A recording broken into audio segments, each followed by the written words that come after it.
Guys, ngayon magluluto ako ng patola. Ayan. So, linisan muna natin, guys.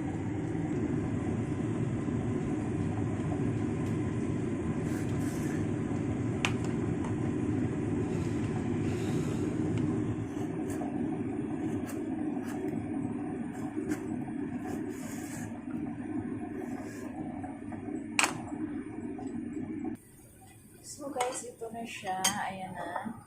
Tapos, ayan yung tofu natin, guys. Ganito siya. Ganyan. So, in-slice ko na siya ng pagganito. So, ayan. So, simulan na natin.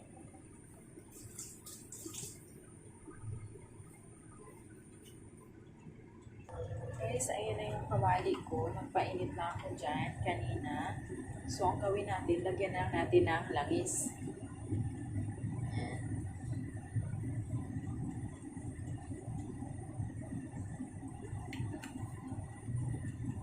Ipiprito ko muna tong crunchy ko tong tofu. Ayan. So, ilagay na natin yung tofu, guys.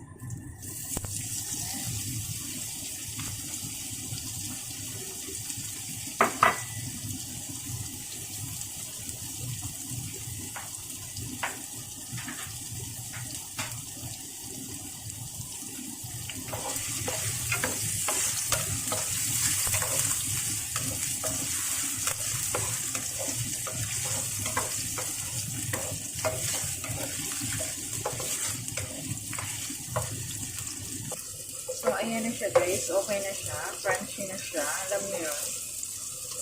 Yung crunchy natin yung ating tofu.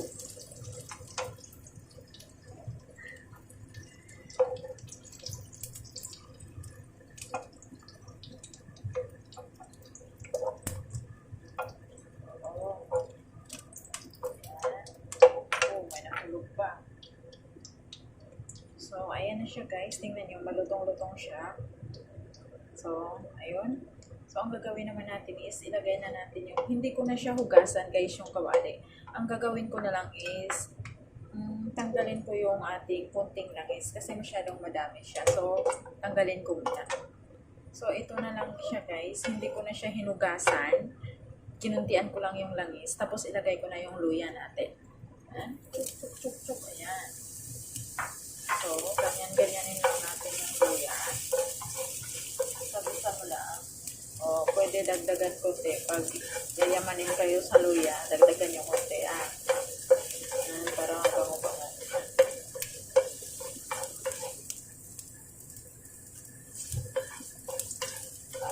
Tapos, ilagay na natin yung ating patola. Sa Chinese ata, luffa. Tawag nyo ito, luffa. Ayan, lagay na natin. Tapos, halo-halo lang.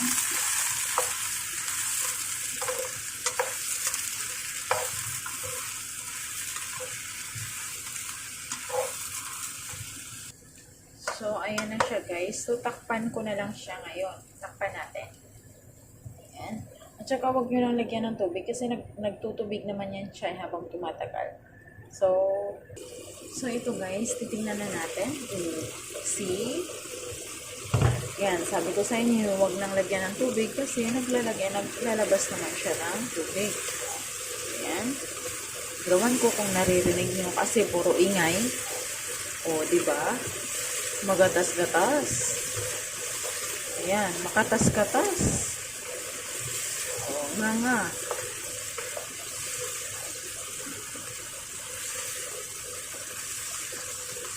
Yan. So, ang gagawin natin, tikman natin yung katas-katas niya, guys. Alam niyo yung mga katas-katas. Masarap-sarap po.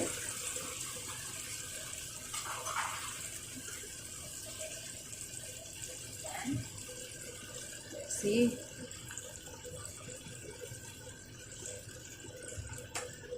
Yung guys, mas masarap talaga yung sariling katas na yung lumalabas. Hindi mo siya haluan ng tubig kasi manamis-namis yung katas niya, yung tubig. Yun, ang sarap talaga, guys, makatas-katas siya. Mas maganda talaga yung hindi nyo siya hinaluan ng tubig. Kasi tingnan nyo, guys, pag tikman nyo yung sabaw niya, yung katas niya, or sabaw, or what we call this one. So, ano, masarap talaga yung ano niya, katas niya guys. Manamis-namis siya. So, ang gagawin ko ngayon is lagyan ko siya ng kunting-kunting asin.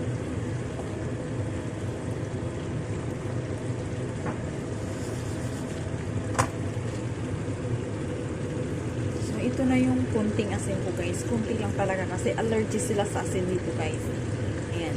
Ayaw lang maalat. Maalat. Ayan. So, halo ulit natin para mahalo yung katas niya. Ayan.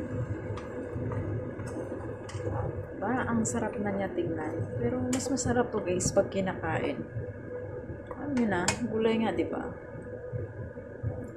Tikman natin ulit. So, okay na guys. Ang sarap niya. Gawin natin, lagyan na natin siya sa serving plate. Wait lang. Ihalo ko na lang yung ating tofu guys para mas maganda. So, lagay muna natin yung ating tofu. Yan. Yan. So, ihalo ko lang guys. Kung sa inyo naman, pwede nyo ring huwag nyo nang lagyan ng tofu. Sa akin, etchos lang tong tofu para may decoration. Ayan. So, haunin na natin. Lagay na natin sa serving plate.